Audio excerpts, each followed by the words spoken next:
මඩ පින්නෙක් කියන් 88යි. අයියේ තමුසේ? තමුසේ තමුසේ වැඩට යන අය කියලා ගෙදරින් අය ටැක්සි දුවනවානේ. අයියෝ නෑ පිස්සුද මම මේ වැඩකට එළියට ආවා. ඒ යන ගමන් මේ පොඩ්ඩක් ඇප් එක උන් කරා. මේ බොරුව දාන්න එපා. ඉන්න මම අම්මට කියන්න. මේ පිස්සු තමුසේද අම්මා කයිමාව මේ මෝඩ වැඩ නොකර පින්නෙක් කියනෝ කොයි මොන පින්ද?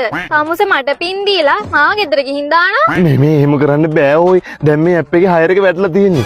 මේකට සල්ලි කැපෙන්නේ මගෙන් ඕයි. ඉතින් මේ මෝඩ වැඩ කරන්න එපා ඕයි. කියනමකෝ. බෑ. කියපන්. බෑ. තමුසේ බයිනෝ. තමුසේ මාව මෙතන දාලා නේද ඔය හදන්නේ? බයිනෝ කියලා දෙයක්. හෙලෝ අම්මේ. ටැක්සි එකක් ඕනේ නෑ අම්මේ. ඒ සල්ලි ඉතුරුයි. අයියෝ හම්බුණානේ. මං එයා එක්ක එන්නම්. ඕයි. කනවතව.